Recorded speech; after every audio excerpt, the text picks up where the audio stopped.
Story की शुरुआत होती है। दिखाया जाता है एक राज्य के बारे में जो 600 साल से बिना झुके खड़ा था और राजधानी संविधान में खो जाने से पहले उस राज्य ने अपना पावर को क्लास में बदल दिया और क्लास सिर्फ फैमिली ट्रेडिशन बन गया। और दिखाया जाता है एक स्कूल जहां सिर्फ रॉयल फैमिली के बच्चे पढ़ते हैं। और आज रिजल्ट का दिन था। सब स्टूडेंट्स अपने मार्क्स देखने के लिए खड़े थे। तभी एक लड़का आता है जिसका नाम रियू रहता है और वो रॉयल फैमिली से बिलोंग करता है। वो रिजल्ट देखने आता है पर वो सेकंड आया था। उसको बीट करती है उसकी कॉम्पिटिटर संग हुई जो रॉयल फैमिली की मेन ब्रांच से नहीं थी। वो वहाँ आती है और रियू की मजाक उड़ाती है और कहती है, क्या हुआ, फिर से हार गए, अब अपनी हार मान लो।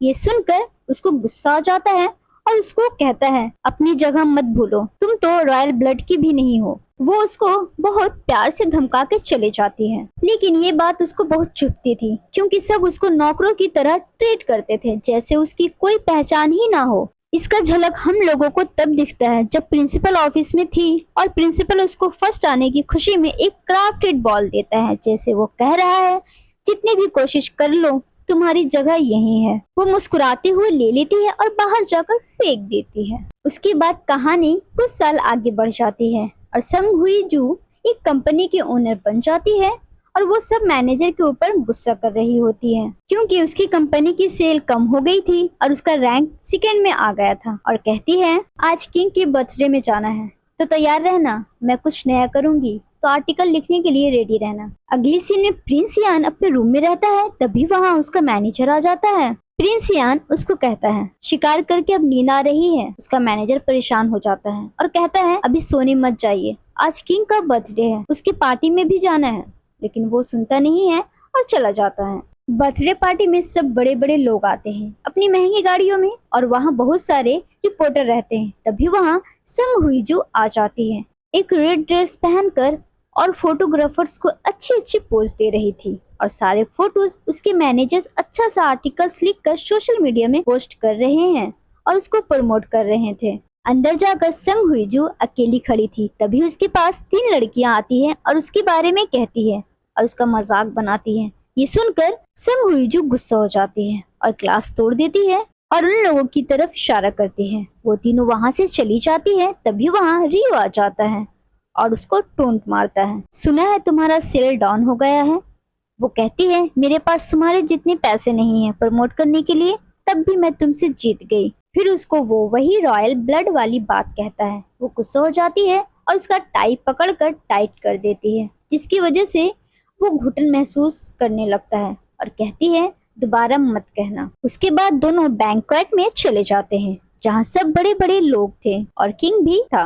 सब बैठे हुए थे और टाइम देख रहे थे क्योंकि ग्रैंड प्रिंस एयान अभी तक वहाँ नहीं आया था। उसके आते ही सब खड़ा हो जाता है, लेकिन प्रिंस एयान अपने शिकार वाला ड्रेस पहनकर आ जाता है।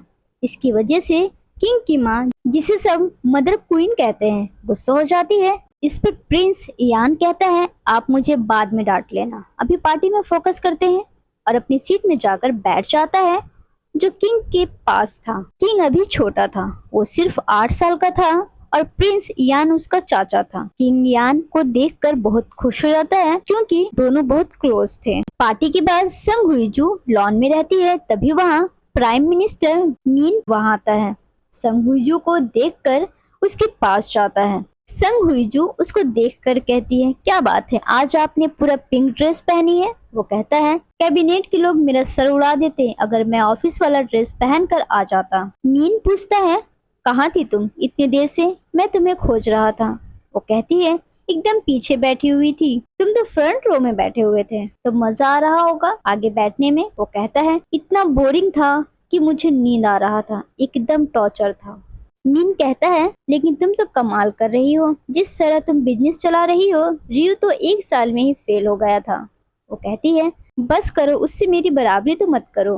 मीन कहता है, तुम्हारी ड्रेस अच्छी है, इंटरनेशनल है ना। वो कहती है, हाँ, तुम्हें पसंद आया। वो कहता है, लेकिन रेड ड्रेस पैलेस में मना है। संग हुईजू कहती है, मेरा कोई इरादा नहीं है रूल तोड़ने का।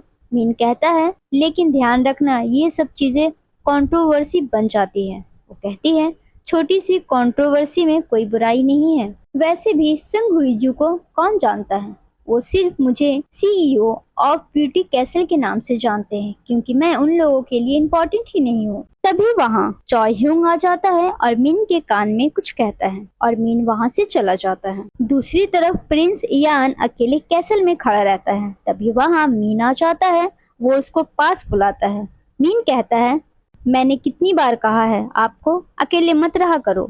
वो कहता है, क्यों, मुझे कोई अकेला देखकर मार देगा? वो कहता है, नहीं, मुझे टेंशन उन लोगों की है जो आपके स्ट्रेस में मर ना जाए। आप गायब हुए तभी चॉय मेरे पास आ गया आपको ढूंढते हुए। आप अपना अच्छे से ख्याल रखा करो क्योंकि आप सबके लिए बहुत इंपॉर्टेंट हो। प्रिंस कहता है, तुम शादी कब कर रहे हो?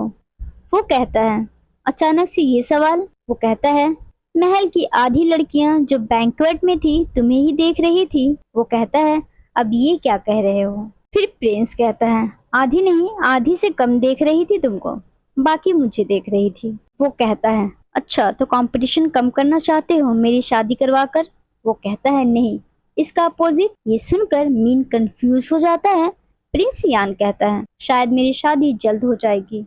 मीन शॉक हो जाता है। प्रिंस फिर कहता है, मेरी सिस्टर इन लॉ मेरे ऊपर प्रेशर कर रही है शादी करने के लिए, और अगर ऐसा हो गया तो मुझे ये पैलेस से बाहर जाकर रहना होगा, और जब मैं बाहर रहूंगा तो मैं टेम्पोररी किंग की जिम्मेदारी नहीं निभा पाऊंगा, और हमारे किंग अभी 8 साल के हैं और तुमने ही तो मेरे ऊपर ये जिम्मेदारी थोपा था। जैसे डेलीकेट से मिलना, चैरिटी देना, मिलिट्री फंक्शन अटेंड करना, ये सब मैं नहीं कर पाऊंगा, तो ये सब फिर से तुम्हें ही संभालना होगा। मिन टेंशन में आ जाता है और कहता है, नहीं, ऐसा नहीं हो सकता, बिल्कुल नहीं हो सकता। ऐसे ही हम लोगों के पास रॉयल्स कम है ये सब कुछ हैंडल करने के लिए।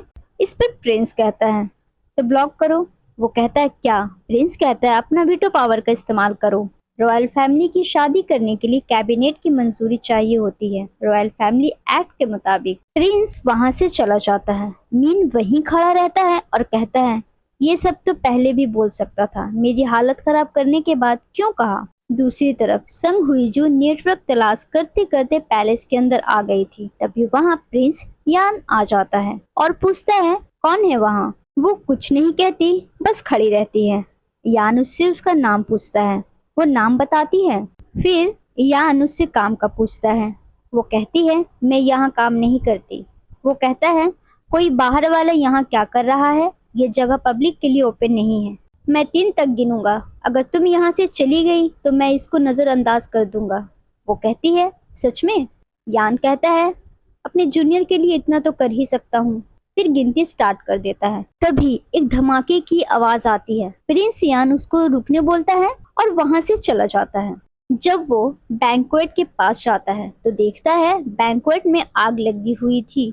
उसको अपने भाई जो किंग था उसकी याद आती है।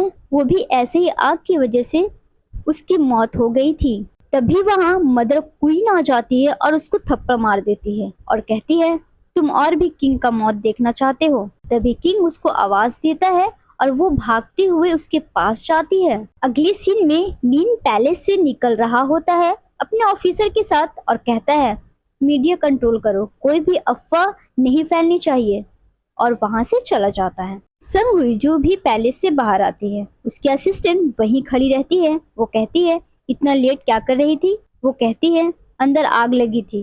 वो झट से पूछती है, प्रिंस यान ठीक है ना? संग हुईजू कहती है, क्या हुआ, तुम भी उसकी फैन हो? रास्ते में संग हुईजू की असिस्टेंट पूछती है, तुम प्रिंस यान से इतनी नफरत क्यों करती हो? वो कहती है, क्योंकि वो बहुत ज्यादा रूड और बदतमीज है। फिर वो पुरानी बातें सोचती है जब वो स्कूल में थी, और एक रात वो रियू की चाबी चुरा कर आर्चरी की प्रैक्टिस करने चली जाती है। रात के वक्त वो वहाँ अकेले प्रैक्टिस कर रही थी। तभी वहाँ यान आ जाता है और सेम क्वेश्चन उससे करता है। उसका सेम आंसर रहता है। वो कहता है, तुम्हें पता है ना, रात में स्कूल स्टूडेंट को हॉस्टल से बाहर आना मना है, इसकी वजह से तुम्हारी पॉइंट्स कट सकती है। वो कहती है, मुझे टूर्नामेंट के लिए प्रैक्टिस करना है, वैसे भी तुम भी यहाँ आए हुए हो। वो कहता है, मैंने प्रिंसिपल से परमिशन ली है, इसलिए मैं यहाँ आया हूँ। और वो लेटर दिखाता है। वो लेटर देखती है और कहती है, यहाँ आना सबको मना है, और तुमने यहाँ आने के लिए प्रिंसिपल से मंजूरी ली है? जैसे मेरे पास रियू की चाबी है, मैंने उससे चुरा ली थी, इसका मतलब तुम्हारी औहदा उससे भी ज्यादा है। ये तो मेरे लिए नाइंसाफी है। मैं प्रैक्टिस नहीं कर पाऊंगी तो जीतूंगी कैसे? तो मुझे लेक्चर मत दो, मैं वो सब चीजें हासिल करना चाहती हूँ जो मेरे दुश्मन हासिल कर चुके हैं। प्रिंस यान कहता है, इसका मतलब ये नहीं है कि तुम लोगों की लेवल में आ जाओ। वो कहती है, मैं गलत रास्ते पकड़कर जीतना ज्यादा पसंद करूंगी, ना कि सही रास्ता लेकर हारना। और वो वहाँ से चले जाती है। दूसरे सीन में प्रिंस यान अपने ऑफिस में बैठा था, तभी वहाँ मदर क्वीन आ जाती है और कहती है, मैं माफी चाहती हूँ तुम्हें थप्पड़ मारने के लिए और बुरा भला बोलने के लिए। प्रिंस यान कहता है, प्राइम मिनिस्टर मुझसे पूछ रहा था कि मदर क्वीन आपको थप्पड़ कैसे मार सकती है, ऐसी बातें कैसे कर सकती है, लेकिन आप फिक्र मत करो, मैं कह दूंगा आपको अपनी एक्शन पर पछतावा है। ये सुनकर मदर क्वीन गुस्सा हो जाती है और कहती है, सबको तुम्हारी फिक्र है लेकिन किसी को किंग की फिक्र नहीं है जो मरते मरते बचा। वो कहता है, ये भी मेरी गलती है। वो कहती है, हाँ तुम्हारी गलती है क्योंकि तुम टेम्पोररी किंग हो अभी तक। वो कहता है, किंग अभी 8 साल का है और अभी सब कुछ संभाल नहीं सकता, तो मेरा रहना अभी जरूरी है। वैसे भी टेम्पोररी किंग के पास कोई पावर नहीं होता। क्वीन कुछ कहने जा रही थी, तभी वो चिल्लाकर कहता है, मिनिस्टर का काम होता है पॉलिटिक्स देखना, बिजनेसमैन बिजनेस संभालता है, लेकिन मैं कोई काम नहीं करता, सिर्फ बैठा रहता हूँ। इस पर वो कहती है, तुम्हें तुम्हारा पावर का अंदाजा नहीं है। पॉलिटिशियन तुम्हारे आगे पीछे घूमते हैं, तुम्हारे साथ रहने के लिए मरते हैं और तुम्हारे साथ उनकी एक फोटो उनको पावर दे सकती है। बड़ा बड़ा बिजनेसमैन तुम्हारे साथ मिलना चाहते हैं, तुम्हारे पास रहना चाहते हैं, तुम्हारा नाम ही काफी है उन लोगों के लिए इन्वेस्टर्स की ट्रस्ट हासिल करने के लिए। तुम अकेले ही पूरी राजगद्दी को अपनी परछाई से ढाक सकते हो। फिर प्रिंस यान अपना बचपन को याद करता है, जब वो अपने पापा के पास गया था क्योंकि उसको 100 मार्क्स आए थे। ये सुनकर वो खुश नहीं होता और कहता है, तुमको ये सब चीजों से ऊपर उठना होगा, और कहता है, तुम क्राउन प्रिंस के रास्ते में मत आओ। फिर प्रिंस यान कहता है मदर क्वीन से, बताइए आप मुझसे क्या चाहती हैं? वो कहती है, मैं चाहती हूँ कि तुम मजबूत पिलर की तरह रहो और किंग को सपोर्ट करो। वो कहता है, जितना मुझसे हो रहा है मैं कर रहा हूँ। वो कहती है, तुम शादी कर लो मेरी चॉइस की लड़की के साथ और मेरे साथ और किंग के साथ वफादारी निभाओ। दूसरी तरफ संग हुईजू के पापा उसको शादी करने के लिए कहता है। वो कहती है, मैंने इतना कुछ हासिल किया है शादी करने के लिए, मैं CEO हूँ कंपनी की और मैं संग हुईजू हूँ। तभी उसका भाई आ जाता है और कहता है उससे, कितना चिल्लाते रहती हो, दिन रात भौंकती रहती हो। उसकी भाभी कहती है, पापा को इतना परेशान मत करो, शादी कर लो। संग हुईजू कहती है, तुमने पापा के साथ मिलकर ये प्लान किया है ना, वो भी उसके साथ जो इंडस्ट्री में रैंक भी नहीं कर पाया। ऐसे आदमी का मैं क्या करूँगी। वो कहती है, फैमिली कोई भी रिश्ता लाती है उसमें तो हम लोगों की हाथ बंधी रहती है क्योंकि हम लोग अपनी मर्जी से कुछ नहीं कर पाते। संग हुईजू कहती है, अच्छा पूरी डिटेल लेकर करते हैं सब, तब भी तुम्हारी इस निकम्मे से शादी कैसे करवा दिया। उसका भाई गुस्सा हो जाता है, दोनों में झगड़ा होने लगता है। उसका पापा उन लोगों को रोकता है और कहता है, तुमको शादी तो करनी होगी। वो कहती है, मैंने कब मना किया शादी करने से, बस मुझे उससे शादी नहीं करनी है जो मुझसे बहुत नीचे है। वो कहती है, पापा मुझे सच बताना, आप मुझे यहाँ से हटाने के लिए ये सब कर रहे हो ना, जिससे इस निकम्मे को मेरी जगह मिल जाए। वो कहता है, निकम्मा किसको कह रही हो। वो कहती है, ऑफ कोर्स तुमको, और कहती है, मैं ऐसा करने नहीं दूंगी, और वो वहाँ से चले जाती है। दूसरी तरफ प्रिंस यान चॉय ह्यूंग के साथ रहता है। चॉय ह्यूंग कहता है, आपने मान ली शादी के लिए। वो कहता है, शायद। चॉय ह्यूंग कहता है, प्रिंस कब से सबकी बात मानने लगे। वो कहता है, जब से तुम बदतमीजी से बात करने लगे हो। वो माफी मांगता है और कहता है, ये सब सही नहीं है, पहले वो आपकी शादी के खिलाफ थी, अब आपकी शादी करवाना चाहती है, वो भी अपनी पसंद की लड़की के साथ। दूसरी सीन में संग हुईजू अपने ऑफिस में रहती है और सबके ऊपर गुस्सा करती है। उसकी असिस्टेंट उसके लिए टी लेकर आती है जिससे उसका गुस्सा शांत हो जाए, और कहती है, पता है तुम्हें शादी के लिए फोर्स किया जा रहा है, इसका मतलब ये नहीं है सब एम्प्लॉय के ऊपर गुस्सा निकालो, तुम छोटी छोटी बातों पर रिएक्ट करने वाली लग रही हो। वो कहती है, मैं संग हुईजू हूँ, मैं ऐसा नहीं करती। अगले सीन में प्रिंस यान जा रहा था, वहाँ एक आदमी आता है। वो उससे पूछता है, कहीं जा रहे हो।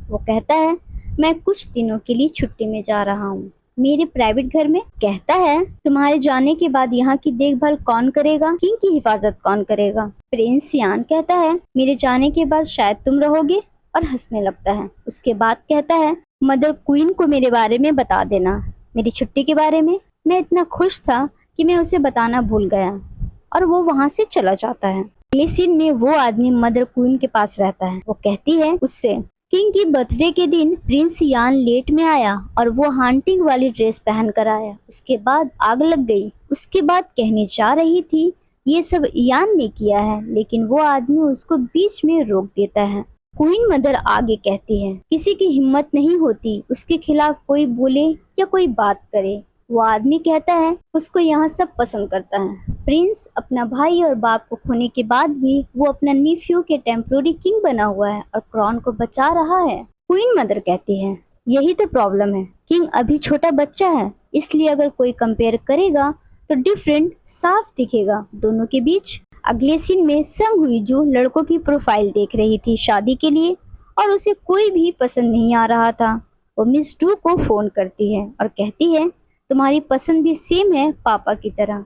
तुमने लुक्स में फोकस किया है लेकिन पैसों में नहीं। मैं सिर्फ इतना चाहती हूँ कोई ऐसा लड़का मिले जो खूबसूरती और पैसों में मुझसे मैच करे। मैं ज्यादा थोड़ी मांग रही हूँ, मैं कोई रॉयल फैमिली का लड़का थोड़ी मांग रही हूँ। इतना ही कहते हुए वो रुक जाती है जैसे उसके दिमाग में कोई आइडिया आया है। दूसरी तरफ प्रिंस यान कुछ ड्रॉ कर रहा था, तभी वहाँ चॉ ह्यूंग आ जाता है और कहता है, मैंने मना किया था, हंटिंग ड्रेस मत पहनो बर्थडे के लिए।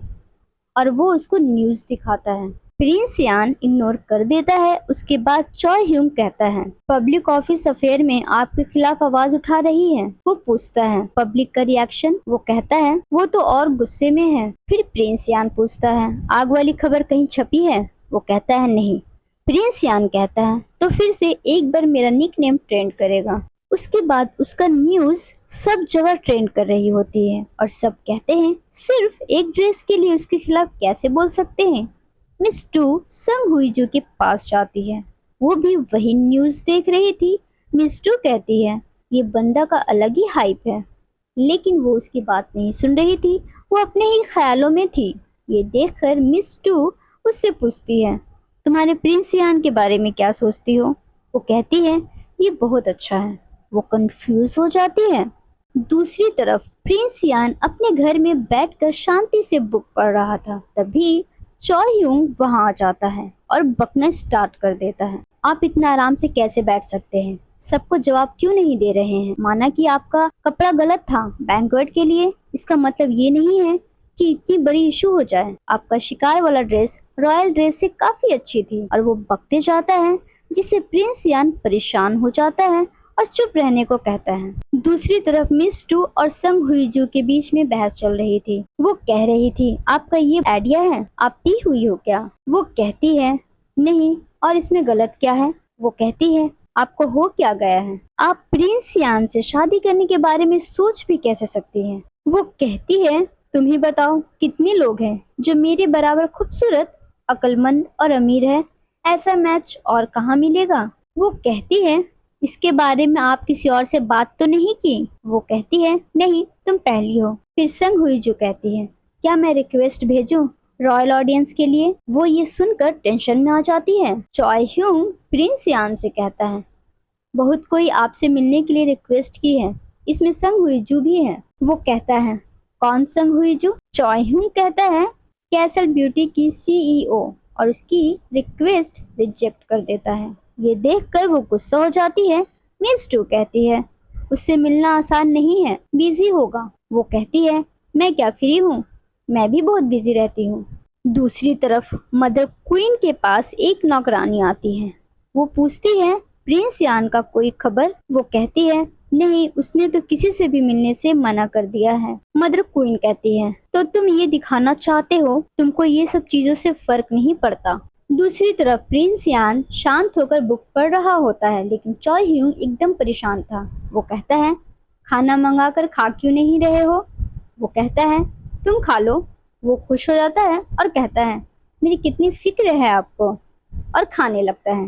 तभी प्रिंस यान कहता है, खाते वक्त थोड़ा सा चुप रहोगे तुम, जिससे मैं बारिश का मजा ले सकूं? ये सुनकर वो खाना रख देता है। वो फिर कहता है, संग हुईजू ने फिर से मिलने के लिए रिक्वेस्ट भेजा है। वो कहता है, रिजेक्ट कर दो। ये रिजेक्शन देखकर उसका ईगो हर्ट हो जाता है। वो फिर रिक्वेस्ट भेजती है, इस बार बहुत अच्छा सा रीज़न देकर। उसको पूरा यकीन था इस बार वो रिजेक्ट नहीं करेगा, लेकिन वो रिजेक्ट कर देता है। उसके बाद वो बार बार उसको रिक्वेस्ट भेजती है और वो बार बार उसको रिजेक्ट करता जा रहा था। इतना रिजेक्शन के बाद वो पागल हो जाती है और जोर से चिल्ला देती है, जिसकी वजह से ऑफिस में सब डर जाता है। वो बहुत गुस्सा में थी। तभी उसको याद आता है पार्टी में प्रिंस यान ने उसको जूनियर करके बुलाया था। वो इस बार वही नाम से रिक्वेस्ट भेज देती है। चॉय ह्यूंग कहता है प्रिंस यान को, फिर से संग हुई ने रिक्वेस्ट भेजा है, लेकिन इस बार जूनियर के नाम से। वो ये सुनकर कहता है अप्रूव कर दो। ये सुनकर वो शॉक हो जाता है। प्रिंस यान कहता है अपने जूनियर को कैसे मना कर सकता हूँ जिसको मेरी ज़रूरत है। ये देखकर वो खुश हो जाती है और उससे मिलने चली जाती है। ये खबर मदर क्वीन के पास चला जाता है, क्योंकि उसने अपना जासूस प्रिंस यान के पास भेजा हुआ था। संग हुईजू और प्रिंस यान एक रूम में बैठकर बातें कर रहे थे। तभी संग हुईजू एक रेड इनवेलप निकालती है और कहती है ये मेरा प्रपोजल है, चलो हम लोग शादी कर लें। ये सुनकर वो कुछ देर साइलेंट रहता है और थोड़ी देर बाद एक हल्की सी स्माइल देता है। आर्चरी की टूर्नामेंट दिखाया जाता है और हुईजू और प्रिंस यान अलग अलग टीम में थे। हुईजू की टीम में मीन था और प्रिंस यान की टीम में रियू था। रियू हुईजू का मजाक उड़ाता है, जो प्रिंस यान को पसंद नहीं आ रहा था, और उसको चुप रहने को कहता है और कहता है गलत चीज मेरे आंखों और कान को अच्छी नहीं लगती। टूर्नामेंट में हुईजू और प्रिंस यान के बीच में टक्कर चल रही थी और प्रिंस यान की बारी आखिर में थी और उसे जीतने के लिए 9 पॉइंट्स चाहिए था। प्रिंस यान किंग की तरफ देखता है और उसके चेहरे पर कोई खुशी नहीं थी और वो शॉट लेने जाता है। तभी फ्लैशबैक खत्म हो जाता है और प्रेजेंट दिखाया जाता है और संग हुईजू प्रिंस यान के घर में थी और उसको शादी का प्रपोजल देती है। प्रिंस यान उसको कुछ देर देखता है, उसके बाद उससे कहता है अपनी शर्तें बताओ। वो कहती है तुम सरप्राइज नहीं हुए, शायद तुम्हारे पास बहुत सारे प्रपोजल पहले से आई हुई होगी। वो कहता है हाँ, 2 दिनों में दर्जनों आ चुकी है और सबका गिफ्ट दिखाता है। वो फिर पूछता है अपनी शर्तें बताओ, हम पर्सनली देखेंगे तुम्हारी शर्तें। वो कहती है मेरे पास बहुत पैसे हैं। ये सुनकर वो हंसने लगता है। मैं थोड़ा क्रिएटिव प्रपोजल एक्सपेक्ट कर रहा था। वो कहती है क्रिएटिव में टाइम क्यों वेस्ट करना, वैसे भी अरेंज मैरिज में दोनों का बराबरी देखा जाता है। वो पूछता है तो हुईजू कहती है हम दोनों की समानता की बात करें तो मेरी फैमिली ऊंचे घराने का है और मेरा दिमाग भी शार्प है। मेरा एक बड़ा भाई है जिससे तुमको परेशान होने की जरूरत नहीं है, क्योंकि वो इतना बेवकूफ है, वो कुछ कर नहीं सकता। और हमको पता है तुम्हें अच्छा नहीं लगता जब इन लॉज इंटरफेयर करते हैं। प्रिंस यान हैरानी से उसकी बातें सुनता है और कहता है और कुछ। वो कहती है मैं दिन भर सबसे बातें और गालियां सुनती हूँ, तो मेरी चमड़ी मोटी हो गई है तो तुम मुझे ह्यूमन शील्ड की तरह यूज कर सकते हो। उसके बाद कहती है जब मैरिज का कॉन्ट्रैक्ट खत्म हो जाएगा हम लोग डाइवोर्स ले लेंगे। वो हंस देता है और कहता है और कुछ। वो कहती है मेरी खूबसूरती। वो फिर हंसता है और कहता है और कुछ। वो कहती है और भी कुछ चाहिए। वो बोलता है हाँ और कुछ। एक नौकरानी उन लोगों की बातें सुनने की कोशिश कर रही थी गेट के बाहर से। तभी वहाँ चॉय ह्यूंग आ जाता है। उसको देखकर वो खड़ी हो जाती है और कहती है दवा देने का वक्त हो गया है। चॉय ह्यूंग उससे दवा ले लेता है और अंदर चला जाता है। वो अंदर जाकर देखता है दोनों एक दूसरे को देख रहे हैं। वो कहता है आपका दवाई खाने का वक्त हो गया है। प्रिंस यान बिना उसकी तरफ देखे कहता है वहाँ रख दो और जाओ। दूसरी तरफ मदर क्वीन भी उसके लिए लड़की देख रही थी और पैलेस में एक लड़की को बुलाती है। अगले सीन में हुईजू अपने ऑफिस में रहती है और बहुत खुश थी। तभी वहाँ मिस टू आ जाती है और उसको कहती है बताओ क्या बात हुआ। वो कहती है उसने मुझे रिजेक्ट कर दिया। मिस डू थोड़ा कंफ्यूज हो जाती है और फ्लैशबैक में दिखाया जाता है जब प्रिंस यान ने उसको रिजेक्ट किया था उसने पूछा था वजह। वो कहता है मेरे लिए पैसा, खूबसूरती, इंटेलिजेंस से कीमती कुछ और है। वो कहती है क्या चीज है वो। प्रिंस यान कहता है अगर मैं तुमको बता दूंगा तो क्या तुम हमको दे पाओगी। वो बहुत घमंड से कहती है तुम्हें क्या लगता है मैं नहीं दे पाऊंगी। मिस डू हुईजू से पूछती है तो क्या कहा उसने। वो कहती है प्यार। वो प्यार के लिए शादी करना चाहता है। मिस डू कहती है शायद जितना तुम उसको जानती हो उससे ज्यादा रोमांटिक होगा वो। हुईजू कहती है रोमांटिक माई फुट, वो बस मेरे साथ मजाक कर रहा था। फिर वो कहती है, मैं ट्राई करते रहूंगी। मिस टू कहती है, पागल हो गई हो। हुई जो कहती है, तुमको क्या लगता है उसको मनाना इतना आसान होगा? उसके आगे पीछे इतने सारे लोग रहते हैं, हम लोगों को स्ट्रैटेजी के साथ काम करना होगा। दूसरी तरफ मदर क्वीन अपनी नौकर के साथ रहती है। उसकी नौकर कहती है, कोई भी लड़की को सिलेक्ट क्यों नहीं कर रही हैं? वो कहती है, मैं यहाँ रिश्ता लगाने नहीं बैठी हूँ, मैं दूर बैठकर तमाशा देखूंगी। जितने लोग के बीच मुकाबला होगा उतना ही मजा आएगा। उसके बाद वो हुईजू की फोटो देखती है और कहती है, मुझे इससे मिलना है। वहाँ हुईजू अपने एम्प्लॉय को बुलाती है और कहती है, मुझे आपसे सीक्रेट फेवर चाहिए। वो ये बात सुनकर टेंशन में आ जाता है और कैबिन का बाहर निकलता है। ज़ॉम्बी बनकर दूसरा एम्प्लॉय उसको देखता है और पूछता है, क्या हुआ? कहता है, हुईजू शादी करने वाली है। फिर वो होश में आता है और भागता है और सारे मीडिया चैनल्स और पब्लिक अफेयर ऑफिस में कॉल करके बात फैलाता है ताकि उसकी शादी की खबर प्रिंस यान के पास पहुंचे। लेकिन प्रिंस यान किसी से मिल नहीं रहा था, तो उस तक बात नहीं पहुंच रही थी। लेकिन वो प्रिंस यान का डेली रूटीन का लिस्ट निकाल कर देता है। अगले सीन में प्रिंस यान हॉर्स राइडिंग कर रहा था अकेले। वहाँ हुईजू आ जाती है और कहती है, कितने दिन हो गई आपसे मिले हुए? वो कहता है, अभी सिर्फ 2 दिन हुए हैं। वो कहती है, हाँ 2 दिन हुए हैं, लेकिन अभी से मैं आपको मिस कर रही हूँ। वो आगे बढ़ती है, लेकिन प्रिंस यान वापस घूम कर चला जाता है। फिर वो खाने जाता है। वो वहाँ भी आ जाती है। उसको देखकर वो डर जाता है। वो पास आकर बैठ जाती है और कहती है, रॉयल डाइनिंग हॉल छोड़कर तुम यहाँ नाश्ता कर रहे हो? वो कहता है, मैं छुट्टी में हूँ। वो कहती है, मैं भी। फिर प्रिंस यान वहाँ से जाने वाला रहता है। वो कहती है, कैट शेल्टर जा रहे हो? ये सुनकर वो कहता है, तुमने मेरी जासूसी की? वो कहती है, हाँ, और कहती है, तुमने ही कहा था तुम शादी लव के लिए करना चाहते हो, इसलिए मैंने ये सब किया ताकि मैं तुम्हारा दिल जीत सकूं। फिर वो उसका पीछा हर जगह करने लगती है, रोड में, मूवी हॉल में, जॉगिंग करते वक्त। एक दिन प्रिंस यान चॉय के साथ था। प्रिंस यान अचानक से रुकता है और उससे पूछता है, मेरा ड्रेस कैसा है? वो कहता है, ठीक है। प्रिंस कहता है, सिर्फ ठीक काफी नहीं है, पता नहीं वो कहाँ से आ जाए। वो कहता है, कौन वो? जल्दी से कार में जाकर बैठ जाता है और न्यू ड्रेस खरीदने चला जाता है। हुईजू अपने फैमिली के प्रेशर की वजह से डेट में जाती है। वो दोनों आर्ट म्यूजियम में थे। उस म्यूजियम में जितनी भी कैट की ड्राइंग थी उसमें लिखा हुआ था, प्रिंस यान की प्राइवेट कलेक्शन। वो कहती है, इसको बिल्लियों से कितना प्यार है। फिर उसकी मुलाकात चॉय से होती है। चॉय घर आकर प्रिंस को बताता है, आपने जैसे ही हुईजू को रिजेक्ट किया उसने तुरंत किसी और को ढूंढ लिया। ये सुनकर वो थोड़ा सोच में पड़ जाता है। चॉय फिर कहता है, मुझे ये लग रहा है कि हुईजू को मदर क्वीन ने भेजा था। वो कहता है, ये सब तुम्हारी सोच है। क्वीन और हुईजू एक साथ, ये पॉसिबल नहीं है। मेरी सिस्टर इन लॉ एक ऐसे फैमिली से बिलोंग करती है जिसने 4 क्वींस दी है और बहुत कम लोगों को पता है कि उनकी घमंड कितनी बड़ी है। वो खुद को दूसरों से बेहतर समझती है। मदर क्वीन कोई भी कॉमन इंसान के साथ मिलकर काम ही नहीं कर सकती। चॉय कहता है, उन दोनों में कौन जीतेगा? प्रिंस यान उसकी तरफ देखता है। चॉय कहता है, मैंने हुईजू के बारे में पता किया है। प्रिंस गुस्सा हो जाता है। चॉय कहता है, मैंने थोड़ा सा ही इंक्वायरी किया था, तुम भी मानोगे ये थोड़ा सा अजब नहीं है? वो अचानक से आती है और आपको प्रपोज कर देती है। प्रिंस कहता है, तो? वो कहता है, तो मुझे कुछ खास पता नहीं चला। वो घर से तभी बाहर निकलती है जब उसको ऑफिस जाना रहता है। उसकी कोई दोस्त भी नहीं है। वो अपनी असिस्टेंट के साथ खाती है और मूवी देखने भी उसी के साथ जाती है। फिर उसको याद आता है, शायद उसकी गुस्सा की वजह से उसके दोस्त नहीं है। प्रिंस हैरानी से पूछता है, उसका गुस्सा? चॉय कहता है, तुम्हें पता नहीं, वो स्कूल में गर्म दिमाग वाली के नाम से मशहूर थी। वो कहता है, जैसे तुमने कहा था, मदर क्वीन और हुईजू के बीच में कोई फर्क नहीं है।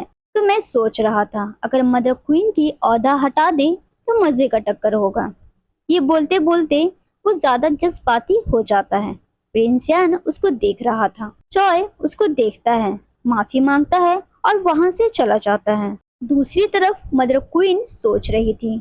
जब किंग अपनी गद्दी छोड़ रहा था, यहाँ तक कि उसने लिखकर रॉयल सील भी लगा दी थी। मदर क्वीन उसको ऐसा करने से रोकती है। वो कहता है, मरने से अच्छा है ये करना है। मदर क्वीन कहती है, ये करने से अच्छा है तुम मर ही जाओ। मैं तुम्हें मरता हुआ देखना चाहती हूँ। ये सब तुम प्रिंस यान के लिए कर रहे हो ना, लेकिन मैं ऐसा करने नहीं दूंगी अपने बेटे के लिए। वो उससे लेटर छीन लेती है और उसमें आग लगा देती है। वो जलता हुआ पेपर वहीं छोड़ देती है और वहां से चले जाती है। उस पेपर की वजह से वहां आग लग जाती है और किंग की भी मौत हो जाती है। मदर क्वीन को उसकी मौत से फर्क तो पड़ रहा था, लेकिन अपने एक्शन के ऊपर कोई पछतावा नहीं था। प्रिंस यान भी वहां आ जाता है और अपनी भाई की बॉडी देखकर उदास था, लेकिन सबसे पहले अपना भतीजा के बारे में पूछता है और उसको अगला राजा कहकर बुलाता है। दूसरी तरफ क्वीन मदर किंग को रेडी करती है एक इवेंट के लिए, जिसे कहते हैं फ्लावर्स ऑफ ऑनर, जो हर साल सारे बिजनेसमैन को दिया जाता है। वो किंग को कहती है, तुम ये कर सकते हो बिना प्रिंस यान के और अपनी जगह बना सकते हो। प्रिंस यान किंग के लिए परेशान हो रहा था, क्योंकि वो छोटा है अभी और इतनी बड़ी जिम्मेदारी वो उठा नहीं सकता। चॉय कहता है, तो जाओ उसकी हेल्प कर दो। वो कहता है, मैं क्यों जाऊं? वो कहता है, तुमने ही तो कहा वो छोटा है। उस इवेंट में हुई जो भी इनवाइटेड थी, क्योंकि वो भी नामी बिजनेस वुमेन थी कोरिया की, और वो बहुत खुश थी। लेकिन दूसरी तरफ किंग बहुत नर्वस था। उसके मैनेजर उससे कहता है, आप नर्वस मत हो, हम लोग आपके साथ हैं, आप सिर्फ स्टेज में जाओ, हम लोग सब संभाल लेंगे। तभी प्रिंस यान वहां आ जाता है, क्योंकि किंग ने उसको खुद फोन करके बुलाया था। घबराकर प्रिंस यान को देखकर एक गार्ड उसका रास्ता रोकने की कोशिश करता है और कहता है, आप क्या कर रहे हो? वो गुस्से से कहता है, तुम्हारी इतनी हिम्मत, मेरा रास्ता रोकोगे? वो माफी मांगकर हट जाता है। प्रिंस यान उसको इवेंट में ले जाता है और उसको रिपोर्टर्स के पास अकेले छोड़ देता है। रिपोर्टर्स को देखकर वो डरने लगता है, तो प्रिंस यान आगे आकर उसका हाथ पकड़ लेता है, जिसकी वजह से उसका डर खत्म हो जाता है। फिर वो दोनों सबको अवार्ड देने लगते हैं और बेस्ट बिजनेसमैन का अवार्ड हुई जो को मिलता है। वो स्टेज में आती है, किंग उसको अवार्ड देता है, जो एक हैट रहता है। वो कहती है, अपने हाथों से पहना दो। वो पहना देता है। उसके बाद वो प्रिंस यान के पास जाती है और कहती है, मैं आपको मिस कर रही हूँ, और कहती है, मुझे प्राइज मिलेगा? वो कहता है, तुम्हें तो मिल गया है जो तुम्हारे सर में है। वो कहती है, ये तो किंग की तरफ से मिला है, आप क्या दोगे? वो स्माइल देता है। हुई जो वहां से चली जाती है। इवेंट के बाद प्रिंस यान किंग को कार तक छोड़ने जाता है। किंग कहता है, आप घर कब तक आओगे? वो कहता है, अभी मैं छुट्टी में हूँ। किंग मायूस होकर वहां से चला जाता है। उसके जाने के बाद प्रिंस को सर में बहुत तेज दर्द होने लगता है। चॉय उसके लिए फार्मेसी से दवा लेकर आता है। प्रिंस यान की तबीयत बहुत खराब रहता है। चॉय उसको दवा देता है और कहता है, एक बार आपकी फीवर कम हो जाएगी, आपको हॉस्पिटल लेकर चलेंगे। प्रिंस कहता है, हॉस्पिटल में क्वीन मदर के भाइयों की नजर रहती है, अगर वहां गए तो मुसीबत पड़ सकती है। हुई जो भी सेम होटल में स्टे कर रही थी। वो लिफ्ट से बाहर आती है और चॉय से उसकी मुलाकात हो जाती है। चॉय उसको रूम के अंदर ले जाता है, जहां डॉक्टर प्रिंस का इलाज कर रहा था। डॉक्टर कहता है, घबराने की जरूरत नहीं है, नींद ना होने की वजह से इनकी तबीयत खराब हो गई थी, मैंने नींद का दवा दे दिया है, ये ठीक हो जाएंगे। हुई जो डॉक्टर से कहती है, आप रिकॉर्ड में ये लिख देना कि आप मुझे देखने आए थे, प्रिंस को नहीं। वो मान जाता है। दूसरी तरफ क्वीन मदर न्यूज़ पढ़ती है कि प्रिंस यान इवेंट में था किंग के साथ। वो उसके ऊपर गुस्सा हो जाती है और कहती है, मैंने कहा था ना तुम्हें अकेले ये काम करना है। वो कहता है, मैंने सिर्फ अंकल को बुलाया था। वो कहती है, अंकल मत कहना उसको। उसकी नौकरानी कहती है, अभी छोटा है वो, इतना गुस्सा मत करो। वो कहती है, ये बिल्कुल अपने बाप की तरह है, डरपोक, कमजोर, मुझे सोचकर ही घिन आती है। फिर उससे पूछती है, प्रिंस यान का पता चला कहाँ है वो कहती है, हाँ। दूसरी तरफ हुई जो प्रिंस के रूम में आ जाती है चॉय के लिए खाना लेकर, और दोनों बैठकर खाते हैं और बातें करते हैं। चॉय कहता है, शुक्रिया आज तुम्हारी हेल्प के लिए, मैं तो परेशान हो गया था, समझ ही नहीं आ रहा था क्या करूं।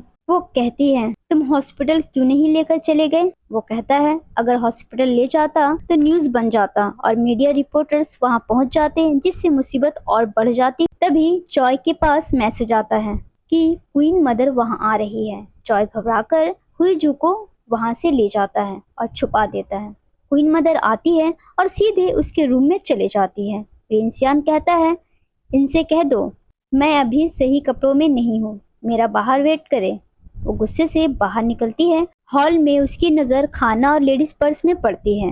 वो फिर से उसके रूम में चले जाती है और वहाँ हुईजू और प्रिंस यान को देख लेती है और कहती है, इसको कह देना कल दोपहर में सही कपड़ों में आकर मिले और आज जो हुआ उसके बारे में बताए। अगले सीन में हुईजू सो रही थी। मिस टू उसको कॉल करती है और कहती है, अपने होटल में ही रहना, मैं वहाँ आ रही हूँ। वो कॉल काट के सो जाती है। दूसरी तरफ उसकी और प्रिंस यान की अफेयर की खबर पूरी सोशल मीडिया में ट्रेंड करने लगती है और सब लोग बातें करने लगते हैं और रिपोर्टर उन दोनों के पीछे पड़ जाते हैं। हुईजू ये खबर सुनकर मजा ले रही थी और कहती है, मैं सीक्रेट लवर हूँ प्रिंस यान की, ये खबर कौन ही मानेगा। मिस टू कहती है, सब मान रहे हैं और रिपोर्टर परेशान कर रहे हैं। हुईजू कहती है, सच मानो मैं तो सिर्फ चॉय के साथ थी। वो कहती है, ये कौन मानेगा, सब आपका रिश्ता प्रिंस से जोड़ रहे हैं। और कहती है, पहले डॉक्टर को फोन करो और टेस्ट कराओ, अफवाह ये भी है आप प्रेग्नेंट हो।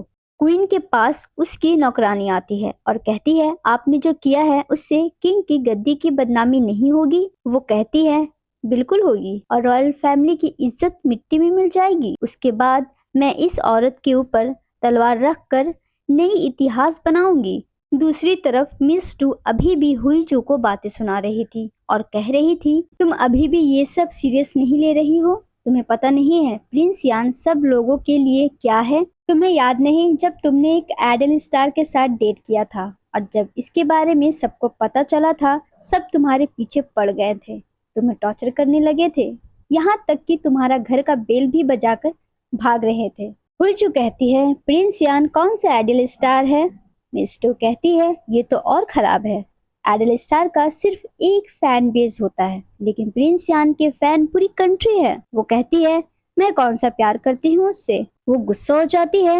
हुईजू कहती है, डराओ मत, मेरा बच्चा डर जाएगा, मैं प्रेग्नेंट हूँ ना। दूसरी तरफ प्रिंस यान होटल से निकलता है और ड्राइवर को कहता है, मेरे घर की तरफ चलो और हुईजू को भी बुलाओ। हुईजू उसके घर में आ जाती है। जॉय उसको प्रिंस यान के पास ले जाता है। प्रिंस यान उससे कहता है, मैं भी माफी मांगता हूँ ये सब स्कैंडल में तुमको भी साथ घसीटने के लिए। वो कहती है, तो प्रिंस कहता है, अपनी ख्वाहिश बताओ।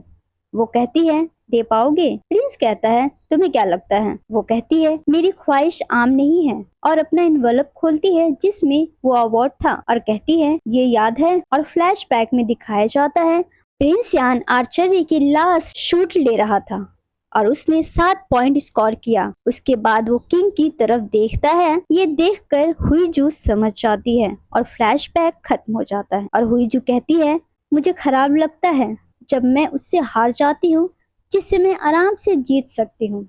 उसके बाद कहती है, मेरा भाई इडियट है और वो स्कूल से भी निकाला गया था क्योंकि वो मुझसे पहले पैदा हुआ और वो एक लड़का है, या शायद उसने नॉवल घर में शादी की है, इसलिए मैं भी शादी करना चाहती हूँ। प्रिंस यान कहता है, तुम बस ये बेकार टाइटल के लिए शादी करना चाहती हो। वो कहती है, मैंने बहुत सारा मौका खो दिया है क्योंकि मेरे पास ये टाइटल नहीं है। प्रिंस यान थोड़ी देर तक उसकी तरफ देखता है और कहता है, तो रेडी हो जाओ ग्रैंड प्रिंस की वाइफ बनने के लिए। वो खुश हो जाती है।